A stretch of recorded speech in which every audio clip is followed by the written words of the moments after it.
Coming to you straight from the Rio Grande and beyond. Broadcasting to the four corners of the globe. So grab your seat, your coffee, or your sundowner. Okay, everybody, here we go. On point, as always. This is Gloves Off. Gloves Off.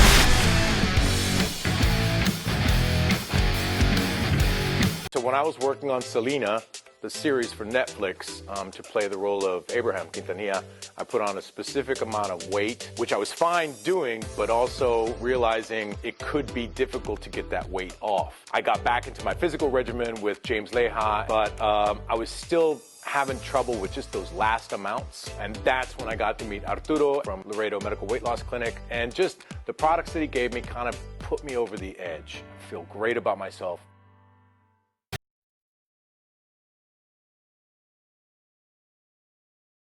I will stand with our teachers so they continue to get pay raises in our schools to make sure they are fully funded.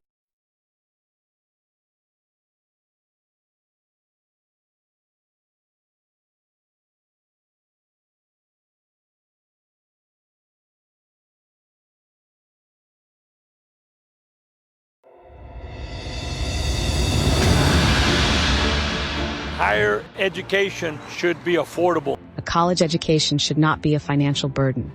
Higher education and vocational training should be affordable. I am Lázaro Garza, and I approve this message. Back at you in Gloves Off, and today I have a great story, great individual from Central Texas that has been around the bladed world, the knife world, the martial art world for a very long time. He's a good friend. His name is Stomp. Stomp, how are you today?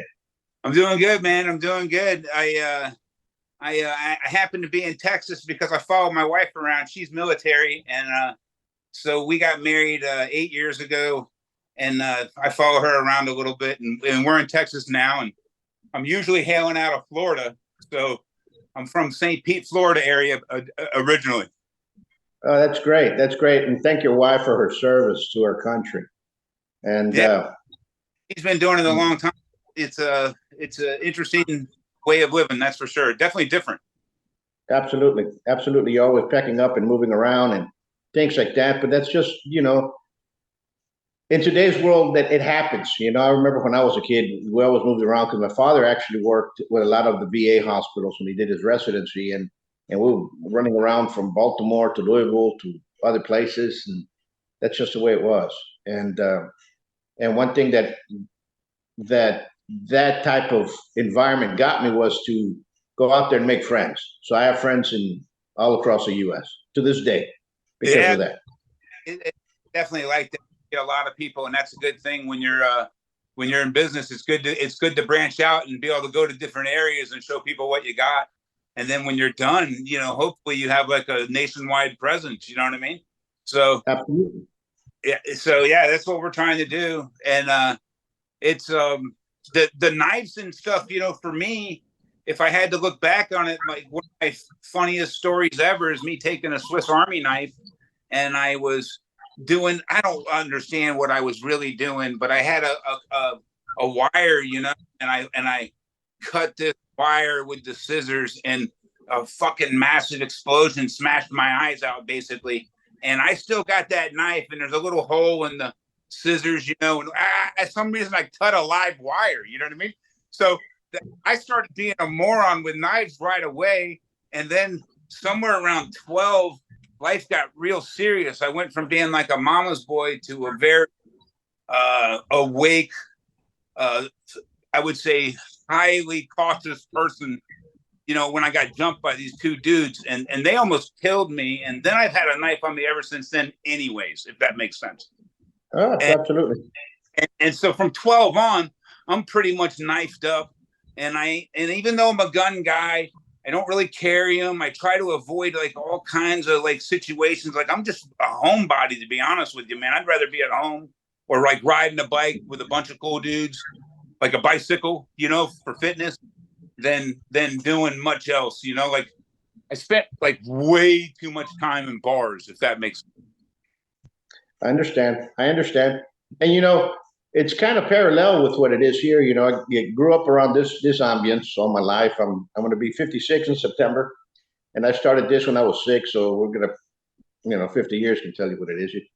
This, as you see here, this is the first school of Savate here in the States. You can see the patina up on the wall, and what now with knives as you is, especially here in Texas.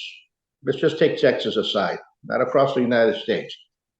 You look at the knife laws, they changed them. You can carry any size blade. Before it was 5.5 inches. Now it's any size blade that you can carry. And the majority of people, if you just sit back and look at how they dress, the working man, the man that's out there, carries a blade. Oh yeah. And some of the other guys are also carrying a blade. If you just open your eyes, you're going to start seeing everybody's carrying a blade in their pocket. Someplace or another, it's marked. And that makes things a little bit dangerous, as you said, bars. You go to bars and people start with their liquid courage. All of a sudden, the blade's going to come out, and now you have a problem. And I'm not trying to say that one martial art is better than the other, but the best thing to do for any fight, the best fight is you not being there, and not getting involved. But in today's world, the lack of respect and the carrying of blades around has produced a lot of the stuff that echoes within late nights and Fridays and outside parking lot. If you've spent any time in a bar scenario, you are going to know how quickly people will stupidly use their hands in a fight, or a blade, or a bottle, or a wall, or a car, or whatever, a brick. I've seen a lot of stuff over the years be used in bar fights. Anything will be used that's around and available, because losing is not really an option when there's 15 people trying to fuck you up, or you're trying to whatever's going on. There's a lot going on, and the blades happen fast, and as the bouncer you had to be watching everything and know that was part of the game. I mean, I worked with fishermen. They guaranteed had blades on them, and there was a respect about it. Very few times did I see anything come out in the 90s at the fisherman bars, because everyone knew what was up. I mean, that was not the way they handled things, actually. You know what I mean? Absolutely. You're on point with that. We did security as well in my younger days, and you see that. You have to understand that. And when your eyes are open to that type of environment, you can't unopen them. You can't close them back again. They're open. You're going to start looking, and you're going to start seeing, and it's just like another color that your eyes and your vision is open to. Now the color is that of blades, and you actually start looking for them in the sense of everyday life. And unfortunately, that's the way it is. And a lot of people say, "Oh, so you guys are paranoid. You guys are this, and you guys are that." No, it's not that. It's being cautious. There's a lot of stupid people in this world, and the world is very violent, and it's about to snap. If we do not lower the heat, this whole thing's going to go boom, and you're going to see a lot of that civil unrest that you're seeing in some of these campuses trickle down to the neighborhoods and stuff like that if they don't take it under control. And unfortunately, that's what happens. But you got some beautiful blades, and you got some beautiful stuff out there. Let's just go and show us a little bit of what you're doing. Okay, so let me give you an overview of the store. We started I met my wife 8 or 9 years ago, maybe 10 years ago. We got married 8 years ago. So before I met her, I had a really wild time. So I quit drinking, and then I just started having a lot of fun on websites and finding people plenty of fish and going out every night of the week and just being crazy. And then I meet my wife, and all that stopped. And I have 3 knives that don't fit my hand. And we try to here's a reference for some glasses. I got size, double X hand. And these knives never fit my hand right. And I had 3 or 4 knives, and they didn't fit. And I was like, you know what? Maybe I start a website for custom knives that people can actually put their hands on and make a store. And that's how it started. And it was really a way for me to get some action. And for years and years and years, it was a hobby store because I was a teacher. So I was teaching at this really badass school in Tampa at a center, and I was there for maybe 14 years.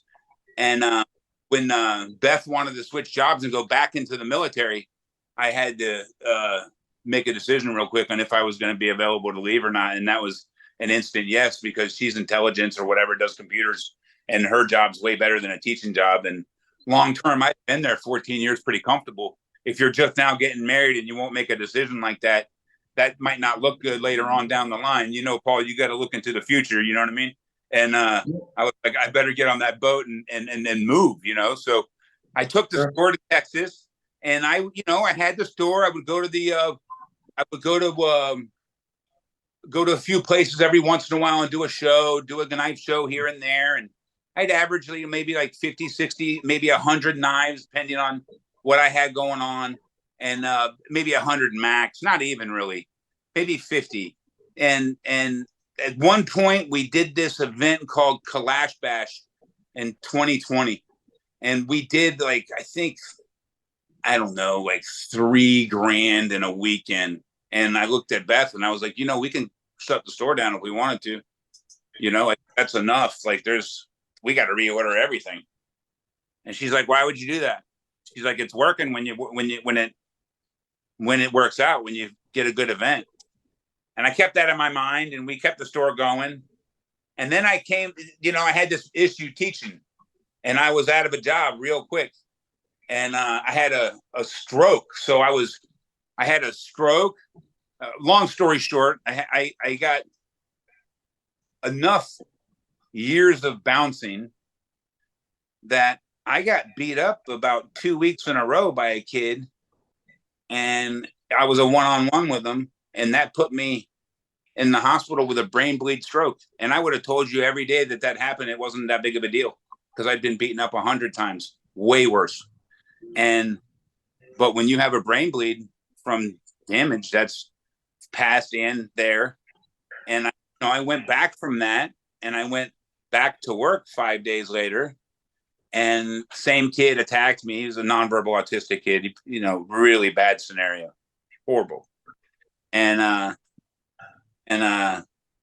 he cracked me after the stroke, and I grabbed his hand and put him on the ground real quick, and they didn't like that. And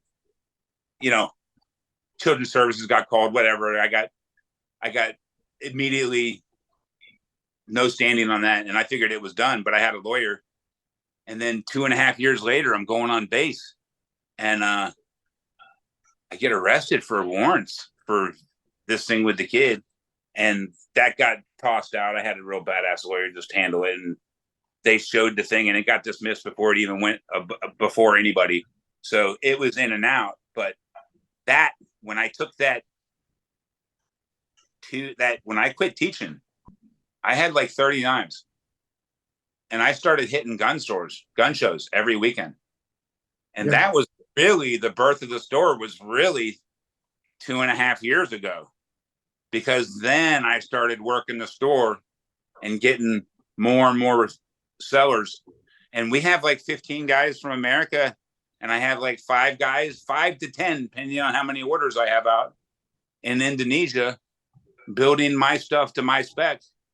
And releasing my designs quite regularly.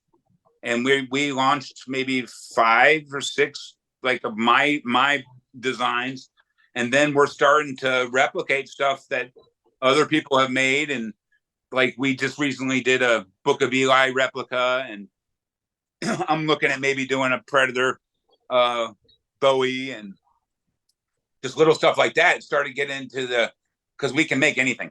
And I do everything weird standard where I expect it to get beat up. So I'm not selling nothing pretty, but it's always, if it's my design, it's always going to have a micarta handle. It's going to be super, super comfortable. A little bit of jimping, a false edge for the back cut. And this Bowie. That's a great Bowie. This is our not heavy duty knife, but our 99% knife. This will do like 99% of everything, from cooking to just a real badass forged Bowie out of 5160 steel. And I have another guy in town working with me on I was showing you the sash carry Kydex.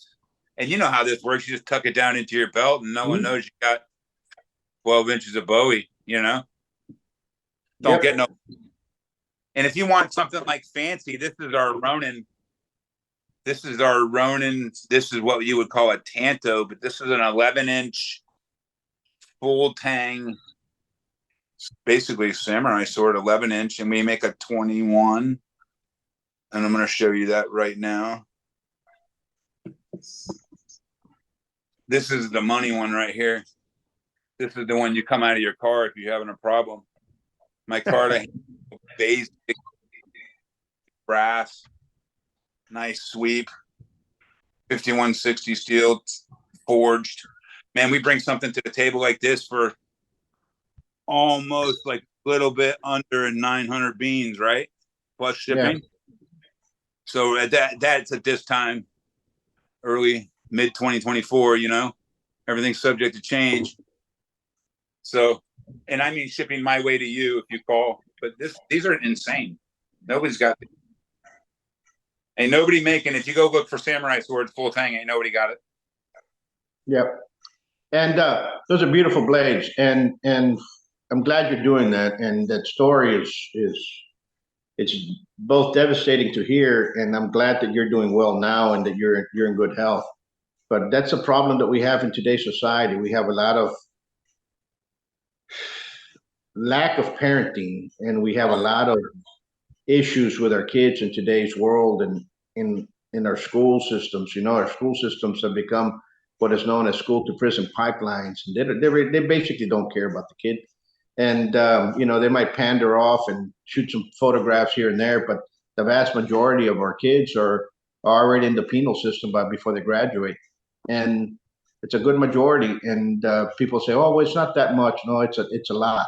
It's a lot. And we have to do something about it because we have problems.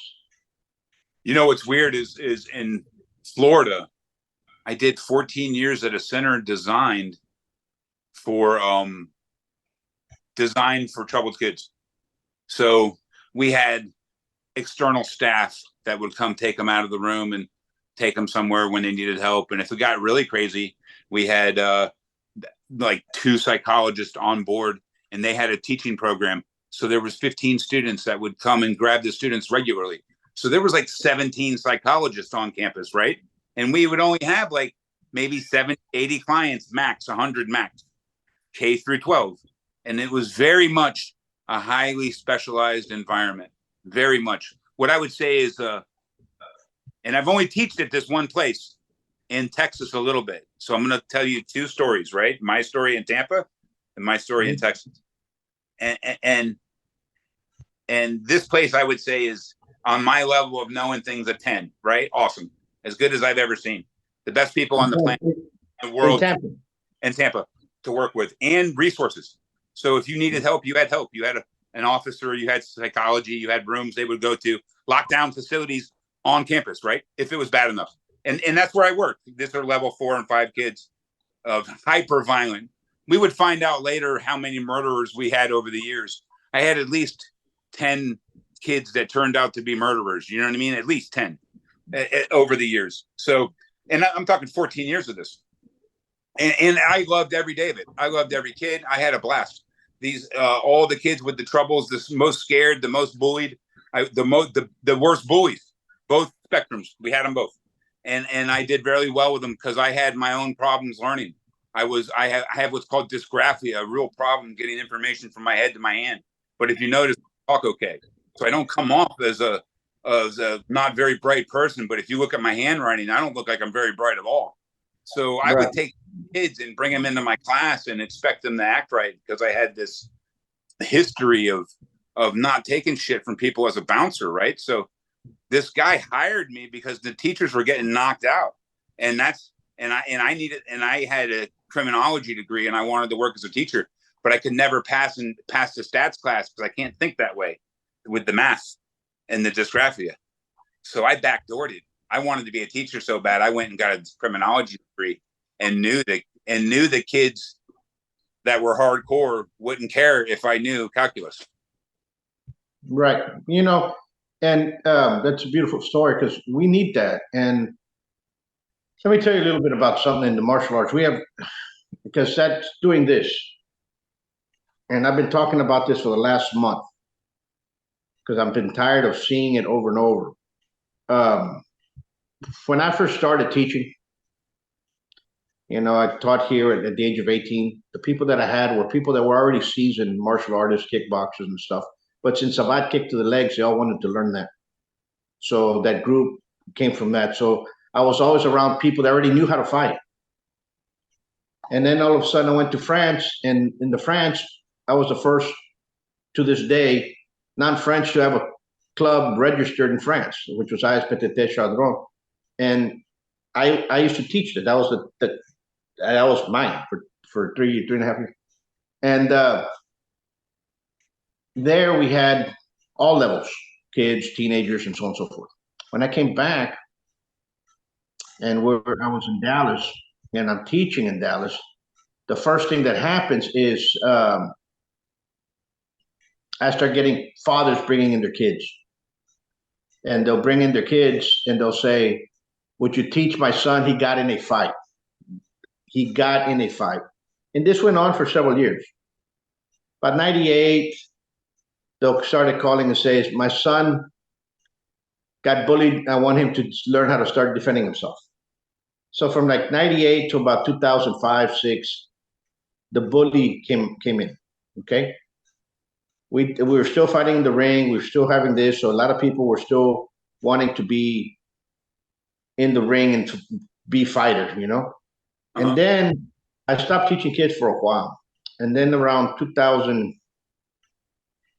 I would say about 15 years ago, more or less, a couple of students would bring in their younger brother, or their father would bring in the son, but they were being taught at the same class. I split it up. Once we got a bunch of kids, I said, okay, we're going to have to split them up now. We have too many kids running around. And we started getting a lot of fathers saying, my wife is going to take my kid over there because he's being bullied. So bullying was what was now the main concern. From COVID to this day, I wouldn't say COVID, from 2020 to this day, all you get is moms calling up and saying, how much is it? You don't have the fathers anymore. And I'm not saying is that a problem or not, but now they're using the martial arts as an excuse for not parenting. They're just throwing the kid into the school here. And, we have to parent our kids. I'm a father. I have my kid. And I'm going to teach my son the way I'm going to teach your son and everybody else that comes in here. I'm going to teach him the same way. If he doesn't block and he gets hit, well, then he learned the hard way. And that's the way it's going to go. Either you pay attention or you don't. But a lot of parents are, I wouldn't say they're not disciplining them. They're not parenting their kids anymore. They're forgetting about them, and they want others to do that for them.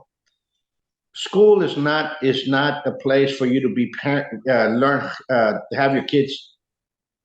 Parenting skills are not supposed to be instilled in school. You're supposed to go to school to learn. And we have a lot of kids over there that have not been parented, if I want to use that word correctly. Sure. So they're throwing them onto teachers, and teachers don't really know what, because that's not what they're being taught as. So now you have issues. So then all of a sudden, and this is just a theory, some of the teachers say, we can't handle them. Here comes a counselor and says, you know what? We have this, and this. And by the time you know it, your kid's already in 5th grade and taking more pills than he could imagine. You know what I'm saying? It's no longer. So now we have somebody that maybe or maybe not should have been on some medications or not. And now he is. And now he's hooked on them. Now you can't pull him back out of. Now you have a problem. And happens. The medication route is so common. I mean, that's just part of it. I mean, it's crazy. And then, like, to me, like, the big difference between Texas and Florida, to me was the phone policy. So my school in Tampa took phones. In Texas, they have the phones. So I worked as a stub, and I was a hard ass. And I would get those kids to put the phones away, but only because I was a wordsmith and I can get on them, and I would make them think about it, right? But only if they were listening, and because they were ridiculously normal kids, and they wouldn't actually push you too hard. You know what I mean? But every once in a while, you would find somebody that just was raised by an iPad. You know what I mean? And not cognitive. So all they want is what they want. You know what I mean? And then they put them in school, and that's how I got my bell rung every day for 2 weeks before I had that stroke, you know? Right. Not easy. Now, I'm so happy to be out of it, because after you have a stroke, you start figuring out everything in your life, and you start doing the math. And I did the math, and I quit chew, and I started doing the math, you know what I mean? And I'm like, man, that school switched out on me pretty fast. I mean, I'm taking on their biggest hassle they've ever had. And then like 11 teachers got in the hospital before I got the stroke. Like, so I was 12, you know, and that's 12 people gone now. And then they're pushing me for reacting. Right. And, long story short, I've been running I started out in the 92 Suburban, bro. I would load the Suburban down with a couple of cases of knives. Then I would sleep in the back of it, and I put a fan in the back, and I fucking put like an external battery, and I hoboed it for 2 years. I'd go down to Corpus Christi, and I would go places, and I'd sleep in the back of this fucking 92 Suburban, right? And I'm selling knives, and I'm building knives, and I'm selling knives, and I'm like making fucking spikes for wheelchair guys and shit, and you know, like fucking getting swords from the fucking Philippines. Like, let me see that. Let's see that blade. Let me see that spike. I'm gonna tell you one thing. Look at that blade. That's a blade. That's a nice blade. Looks like Panavas. Check this out. My dude's always talking to me about why I get these things made. So this bike is called the Pope. It's named after Rob Pope. Rob Pope is a friend of mine from high school that used to be a bad mother. He still is, dude. This dude's sick. Builds cars, has a roofing business. Badass. Bad dude. Badass baseball player back in high school. But he's got ALS. And my buddy Brian's got ALS. So this bike is designed to be able to have him pick this spike up with a cord and get a blade out or get a gun out, or this bike out from underneath his leg, so that he can stab a motherfucker that's coming up on him on his wheelchair. So this sits down by the corner of the wheelchair by the knee. And then if they get nervous, you just pick it up. And it's for anybody, man. So in theory, you would just have a spike down by your knee. Someone would run into it. So, man, I have these designs made for what I think is necessary. This is an 8-inch version. Yeah. This is 15 inches. You know, those. Let me tell you one thing. That right there, an ice pick right there. I got an ice pick right here. Yeah, dude. Right there. Boom. Dude, as an announcer, you can't see this, dude. You see this? No, you can't. This is 8. And if it gets in you, I tell everybody, I go, man, I got a lot of knives. I got a lot of cool shit for sale. I have shurikens. I have a lot of cool shit for sale. Baddest knuckles on the planet. Serious knuckles. Baddest knuckles on the planet. I don't want to hit nobody, man, but I got this shit if you do. Right? But this $100 spike, with leather sheets, if it gets from the bow, if it gets from the intestine to the bow, that's about 4 inches anywhere. If it hits that, in 17 hours, they're dead no matter what. I don't give a fuck what is going on. Their story is over in 17 hours. It's your story after that. Shut your mouth for 17 hours. Figure out what you want to say. That motherfucker's not saying anything in court. And you can be like, man, I'm scared of everything. I keep this in my purse. I'm a 120-pound chick. This is what I got on me. I'm not trained. I promote this little weapon system. A lot of people don't know about it, so I'll just talk about it real quick because you're a martial artist. I'm not a martial artist. I've taken some classes. I have taken probably less than 30 Brazilian Jiu-Jitsu classes. My best friend is the instructor. I don't even have a stripe yet, right? Because I'm constantly hurt over the years, constantly. So I was used to be 650, and now I'm fucking 350. But I promote this system called Medusa. It's based on like 500 prison guards. It's based on and it's a shock. You hit somebody, you latch on, and you just stab the fuck out of them. No splashes at all. And this is, you know, based on that system, man. The most basic system you can imagine. I'm going to tell you something right now, and you just brought it up. Some of the biggest individuals there is come out of the penitentiary. Some of the baddest guys come out of the penitentiary.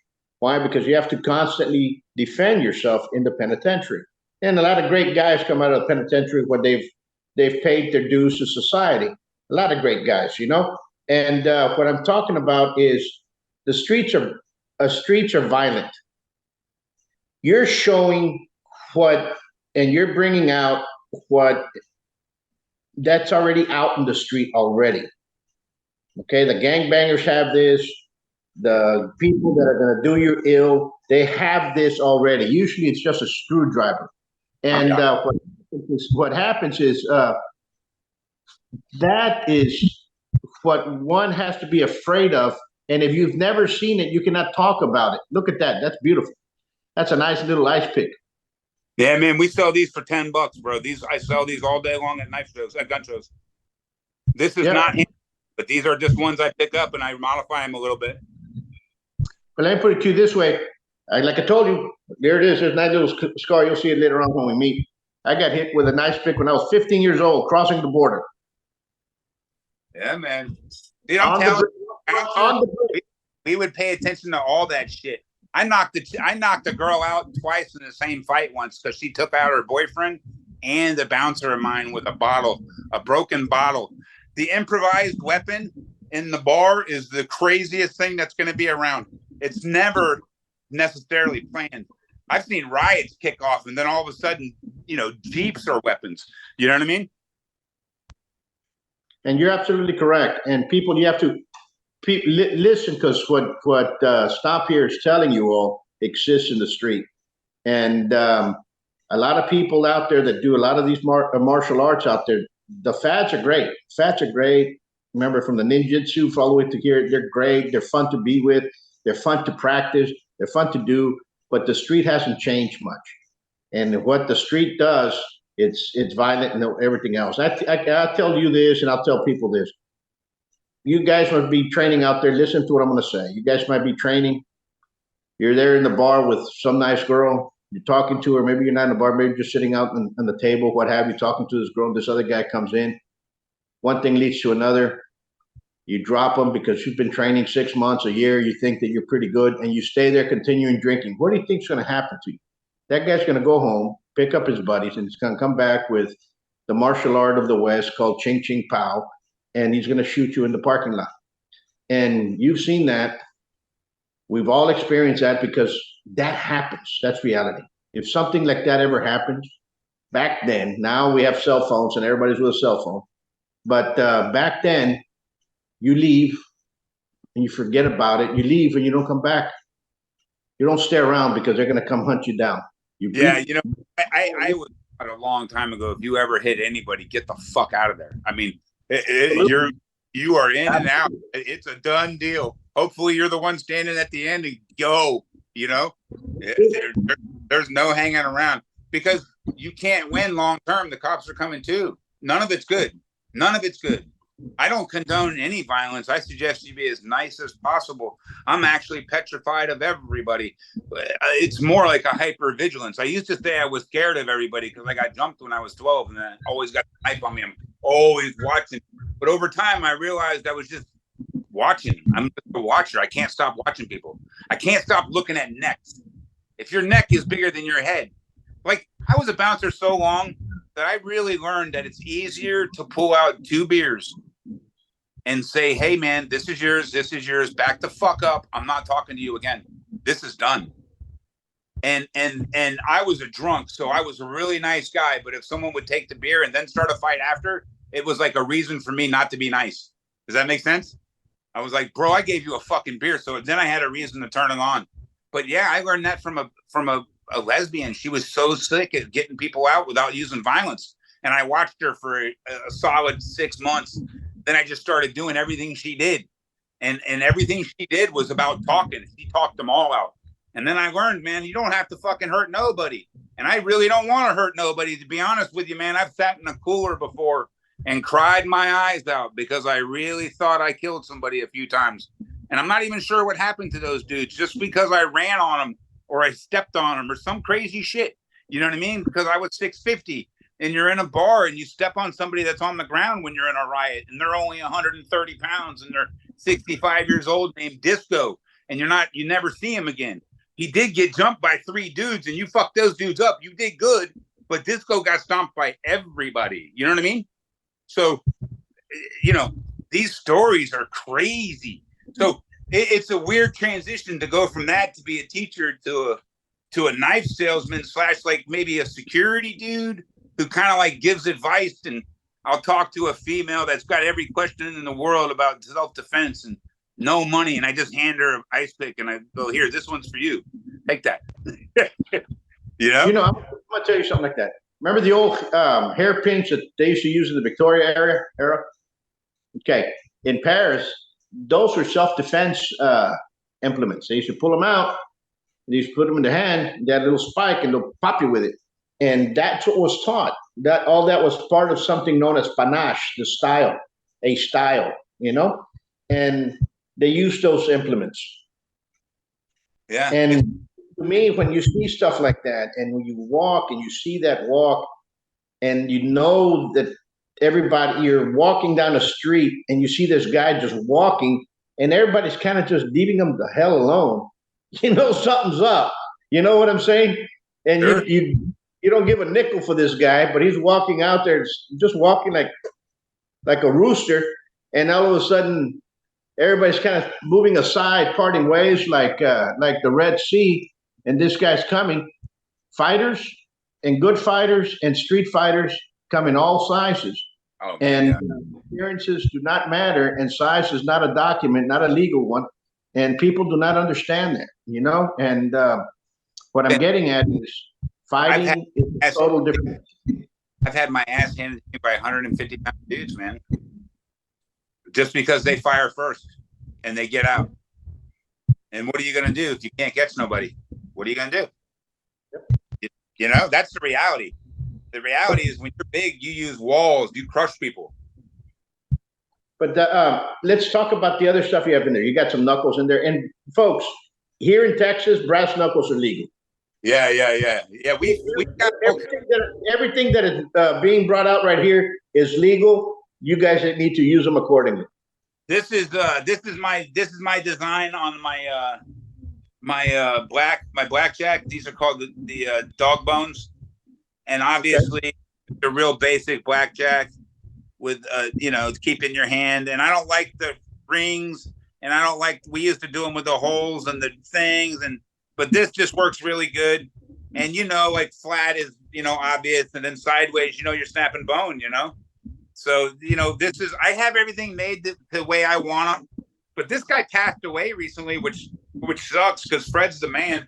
I get this made by him, and then these things called Stomp Strong Skull Smashers, and I'm looking for a maker for these right now. And you're in Laredo, so you might know some people, but this is a key that I supply, and it goes into some lead. And then you swing somebody, and this thing is super, super small. And you just smash somebody with it and run. But yeah, man, this is my version now to sell some merchandise. And you know what, dude? Some person on Facebook was telling me this was useless, and he had a gun and everything. And I'm like, bro, shut up. If I take this nut and hit you upside the fucking head, you're not doing shit. I'm not saying it's the best weapon. I'm saying if I hit you in the head with this, you're fucking done, dude. You're not saying anything to me. So this is, locking a sock. This is a bandana and a nut. We call this the nut sap, So the nut, that's hilarious. The nut sap, right? And I put hair bands, and you just put it in your hand and walk your dog. And if you got to fucking do it, you do it. I'm not saying you should show somebody this, but you should definitely fucking have this in your hand. And we sell this for $15, $10 with a regular bandana, not bad. No, Get a custom bandana with the school, get a custom bandana with the store logo on it. Yeah. So yeah, we Hey. try to have fun for everybody. Let me show you a couple things. Here we go. This is we got this in last week. This is like a kind of a fantasy blade, but it's crazy looking. And I can get anything made, man. Anything. And what do those blades go for, more or less? Stop. Man, it's about 500. This one here is like 640 plus the ride. The Bowie is 375, 12-inch. How much is the boy? 375. Oh, 375. Okay. I heard 75. Okay. And then here's the 12-inch Tanto. Now, this is a bit of a lighter knife right here, this Tanto. So the styles are a little bit different, right? So say you got the Bowie, you would be getting like a more robust, like a utility blade, right? With, false edge on top for back cut. But the Tanto's really elegant. Fast. 12 inches. Same price. And we have a kukri coming. Bro, the kukri prototype sold in like 14, 15 minutes. I had it on the table. I usually keep the prototypes after the first show. I asked everyone what they think about it. And a dude came up and bought the prototype immediately for the kukri. So I have a kukri launching, and then soon I'm going to do a design for a dagger. But yeah, we're slowly going through all the knife designs in the way that I like them. Do you have any on what else you got out there that I saw? You had some little axes. Yeah. Okay, so here's the sickest story ever. So Dylan McCoon is the son of probably the world's, as far as I know, the world's best tomahawk maker named Mark McCoon. Have you ever heard of him? Yes. Okay. So Mark McCoon's out of Virginia. Him and his son both started making hawks at the same time in the 80s. The kid was like 9, or maybe it was the 90s. The kid was like 9, whatever it is. The kid's like 25 now, and he started when he was 8. And Mark still makes, but he doesn't do so much anymore. He does stock removal, from what I understand. Could be off on that. But I used to buy both of them, and now I just buy the kids because he's a little bit cheaper. But Mark doesn't really make anymore. And so we sell a lot of these. These are McCoon hawks, man. Ain't nobody got a contract with him that I know of. I sell a lot of his hawks, man. You go to his website, they're never available. These are the best hawks on the planet. Something like this goes for like $315. That's that style. This style is this Warhammer. That's all you need right there. Yeah, man, this is crazy. This is beautiful. Something like this is $290. You know, I'm not gonna like style because he's the best I can find. I try to replicate that. My dudes in Indonesia do their own thing where we do full tang one. So kind of like a Warhawk, but only sharp right there. And how much are those? This is $240, and then this one's a little bit more, like $280-ish, $260. Full tang wood. Really nice chopper right here. Nice hammer thing. So we have all kinds of shit, dude. And here's what's beautiful. I have all kinds of projects I get made for people. I do wholesale too. So if you know somebody that needs something made for their school, we can even do blanks and trainers. We can get anything you need made. And I don't like the real fancy shit. I have some of it. Like I have other makers, but if you notice, even our samurai swords are just real basic, man. Full tang, pin, like a knife. But that's what it's for. Those are for. That's what it's for. And yeah, you know this from Cold Steel, right? Yeah. So we replicate his testing. That video I showed you of that goat, that's a 230-pound goat. That's the biggest goat you can find in Java. So that's what, and bring real, legit hardware. And then I got dudes like my boy Garrett, who makes like a knife every year, just one. And he really takes his time. and And what do he's they extra, so you can't rely on him for nothing. But he makes some of the cool shit I got, you know. So we got white boys too. Let me show you. This is Wesley, Maine. Look at this Bowie. That's nice. Oh, dude. And I always get my hand with purple in case I got to keep them. How much is that? This one's $770. It comes in an elephant sheath, elephant inlay sheath. This is Michael Souther. This one was made for my hand. See how big that handle is? You can real easy. 430. This was my carry for years and years and years. D2 steel. It's a nice blade. You ever heard of Brian Dolan? I've heard of him.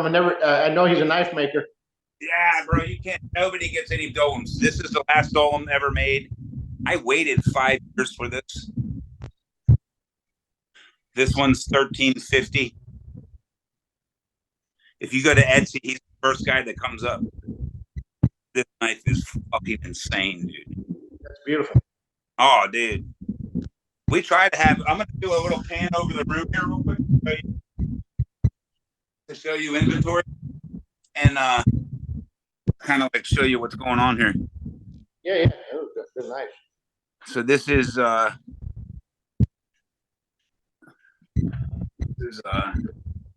some Japanese bone crushers. Those are the hawks. Coming across the back would be the medium size. You see those bone crushers there? They were called. I forget the name of them, but I know what you're talking about. Yeah, these are made of ashwood. And how about? Do you have any bigger ones than that? Yeah, dude. I'll show it to you. I got some real big ones over here. See these? Yeah. And what are they going for? 220.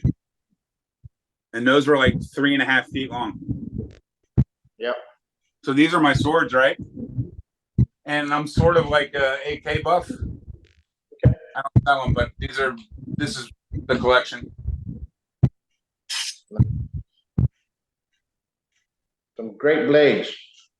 So yeah, man, what I do is I turn a room into a safe house. We'll be up there soon, but if you guys are nice carry, give a call to Stomp. Right now, this information here, phone number and everything for you guys to hook up with them. And if you guys need something to carry, that's the best way to do it. And also act accordingly and learn properly. Yeah. I'm down. I'm down to answer questions. We're down to do whatever you need. We can get whatever you want made. I have 15 makers in America and 5 to 10 working full time for me from Indonesia. And soon we're doing like some pretty interesting stuff. We're going to start taking clients over to Indonesia to make machetes in the summer. Beautiful. The gun show circuit slows down in May and June, and that's the time to go to Indonesia on vacation. And Indonesia is like some of the best vacation on the planet. So I would rent a house there every year, and whoever would want to come, I would have like maybe 4 rooms, right? And for 2 months, I would have 4 rooms. And depending on how long you wanted to stay, in the morning, you would wake up pretty early and go do a little bit of training and then go to the plant and make machetes. And then by noon, we would take off and go to the beach for lunch. And then probably like I would be watching the surfers. But if you were young enough and wanted to surf or fish or whatever, you could do everything that you want afternoon for tourist type stuff. And then a big fish dinner at the end of the night every night at the beach. And just a real badass vacation based on making a blade. So every day you would make a blade. It's awesome. It's beautiful. How badass is that? That's it. That's what it's all about. Yeah, that way you're teaching everybody. You're not just like selling them something. You're actually getting them into learning. Maybe they can figure out what they want. Then they can actually order and design things. And then, I want this to be bigger than just my little store. Like I'm 6 Pelican cases at 2 tables at a gun show right now. But in my mind, I'm huge. I'm like at SHOT Show one day. I'm beyond. In my mind, I'm beyond knife stores. You know what I mean? like, or beyond custom, like a custom maker has like 8 knives for sale max. You know, they're all sort of the same. I'm gonna have 200 knives when I breathe. I haven't breathed yet. I'm up to like 180. But when I'm done, I'm gonna have like 200 knives ready to go. That's just what's on the table to talk about today. Yep, they're beautiful. They're beautiful, and they're a good price, and people can carry. I keep telling people, well, I didn't take my my blade with me when I was traveling. Go stop at any gas station, buy a 12 buck knife, 24 buck knife, and carry it with you. Does the same damage as 150, 250. Oh yeah. Same. And people say, you're crazy. I wouldn't borrow those blades or even use those blades. Listen, a blade's a blade. And when you have to defend yourself, it's a blade's a blade. And $10 do a lot of damage. Absolutely. Absolutely. And they used to be carried here all the time. Ice picks were common. They were common everywhere. They're still common. They're common in Paris. They're common in Brazil. They're common in Mexico. I remember as a kid, everyone having a knife on them. I don't remember people not having blades on them. I think we all did. Well, there was a time we didn't, but there was a time that you had it. Like if you were like a kid and we grew up in the ranch and we were always hunting, you always had a blade with you. I grew up hunting. Okay. Yeah. Around the world and you always have a blade. And I could tell in different areas that we go to, that's what I like to see, the blades and knives that they use. That's part of the culture. Sure. And it fascinates me. And so I've always had that knack for that. Today's society, like yesterday, I went to a gun store here, and everybody was carrying a blade. And I told them, how long did it take you to pull out the blade? And someone was fumbling around trying to pull it out. I go, that's exactly what's going to happen. You guys practice to pull out your gun over and over. Start practicing how to pull out your blade. Yeah. That's the one no one knows about is the one I want, right? Like this, as a 650 pounder, as a big dude, I could just make this disappear underneath my belly. And so I would. This is a very old Strider. That's it. That's all you need. This is a 3.5 inch. This is the blade I carried on me every night as a bouncer, and I never deployed it, not once. But it was tucked in underneath my belly. It was maybe I had a different blade every once in a while, like a folder. But for fucking ever, man, this is so far underneath the belly that you couldn't see it. And anyway, and it still is. I quit wearing it so much when I had my own custom store because I don't want to promote Strider. So I just wear a one that I designed. But this little hideout, this little tiny blade, this is like my whole fucking point. Is I was always so nervous. I was always going to give my money up. I was always going to give my car up. None of that shit meant anything to me. I was always really scared of getting fucked up because I've been fucked up many times. I haven't done shit as a bouncer. I've lost many times as a bouncer. I'm not trying to act like anything. I've been in thousands of extractions that went fine, and a few that didn't. You know what I mean? So it happens. But this little knife, man, made me feel real comfortable with life. And this tucked in underneath is enough for me to know. Like, I'll tell you one knife story where I actually pulled a knife. I was in a bar, 650. 5 dudes were fucking with me about being heavy. I fucking just told one of them that his mouth was going to get him shit he would not handle, right? And then his buddy came over and goes, hey, man, when I go to Taco Bell, this is back when I was drinking, by the way. I'm not drinking no more. So we're just trying to play some pool after delivering pizza, man. I was a pizza man. This is the bar across the way by the mobile home park. You know, the mobile home bar, right? Okay. So the guy goes, when I go to Taco Bell, I order a whole bunch of shit. I would hate to see what you ordered. And I just grabbed him by his neck, picked him up, slammed him on top of the fucking table, and started fucking smashing him in the fucking face. And when I jumped off of him, the 5 dudes all got ballsy and decided to run at the same time. And I fucking pulled this knife out so fast, not this one, but a Cold Steel Voyager. Came out so fucking fast, it was unbelievable. And I made 6 dudes just stop in their tracks. And I go, bro, I'm gonna fuck everybody. I don't know what the fuck you're thinking running up on me like that. That's not smart. And everyone, we just had a standoff there in the bar. And I go, I'm gonna go out to the parking lot. If anyone needs to talk, I'm gonna be out there. And I just left.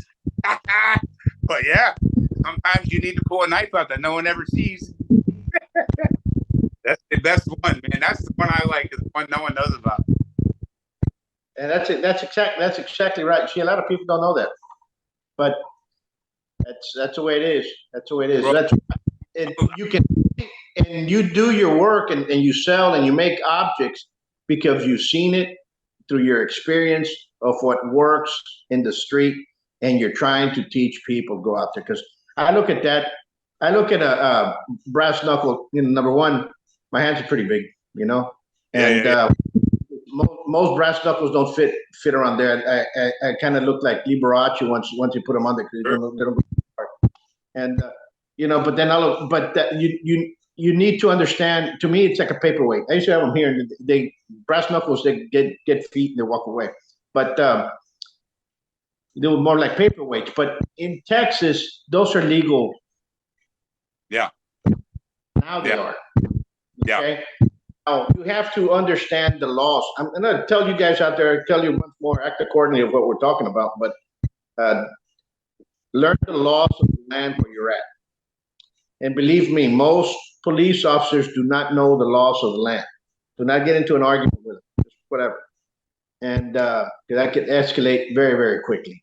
And never pull out. Just tell them, if you do have it, just say, I have one. Don't pull it out. Never pull it out. You can tell them it's in my right pocket or in my left pocket or what have you. And that's the end of the story. Don't tell them that you don't want, plead the fifth. Say you don't have anything. Bye-bye, sayonara. But if that's the thing, because if you move fast and somebody didn't see you, something else can happen. That's a different story for another day. But what I'm saying about what the equipment that you have and what you're selling, that is what is needed in the street. That is what is being used in the street. That is stuff. It's like selling a hammer for a carpentry, and they want to sell you one that's electric and it connects to an antenna and it has a speaker. Well, I don't need that if I'm going to be on top of the roof. Right. You know what I'm saying? And but it works good, if you want that. But you can see all that nice little gadgets. You have things that work that are for real. That's it. Super basic, man. To me, you have to be able to almost know it's in there and almost like imagine you're like, we made this bottle opener. Find it. A what? This out. This is a bottle opener I had made. It's called the Dog Shark. Half dog bone, half shark head. That you can stab somebody, right? Yeah.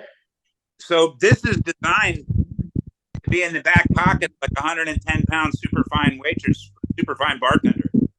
It was supposed to be heavy enough that she could slap somebody out and just wake them up being an asshole. If she had to, she could stab him, right? But this is to get a guy off you as a fucking hot chick. So my mind as a bouncer has all these fucking things made, and people think I'm fucking dumb. But I remember playing with stars, Chinese stars, as a child, man. And how many fucking pizza boxes did you destroy with Chinese stars and blowguns? I mean, our childhood was kung fu fucking theater, bro. We were raised by Bruce Lee. There was no parents around. In my house, there was none. I was raised by fucking USA theater. So people think I'm stupid for making these, but man, these fucking things sell fast. Two shurikens in a pack for $100 that you can go take a rabbit out once you get good. That's fucking badass. Maybe not the most practical thing, but shit, man, fuck has homemade fucking Chinese stars. Yeah, absolutely. Like I'm telling you. Let me do this. We're about to run out of time, and it's a great conversation. We will see you soon. Yeah, absolutely. Anytime you want to talk, let me know. Yeah. Anytime, vice versa. Anytime, and we've got to connect here. We've talked about a bunch of good stories beforehand and reminisce about some of the past dealings. And it's good to see people that kind of walk the same walk in certain avenues, still doing and still moving ahead in life. and that's what it's all about. But if Great. anyone talk blades or talk about a custom order or even just talk booze, I mean, I quit drinking like 11 years. I'm going on 12. I don't do meetings or nothing, but it is the most serious thing in my life for me. So if anyone wants to talk about any shit like that, I'm around, man. And I'm selling knives till I die. So I'm just going to get better and better and better at it, man. Absolutely. More power to you. All right, Stomp. Folks, I'm going to put in the description everything that, how you can get in touch with Stomp and how you can buy stuff from there. Start learning something. I'm easy to find, man. Thanks a lot. I appreciate it. Until next time. Peace. Bye-bye. See ya.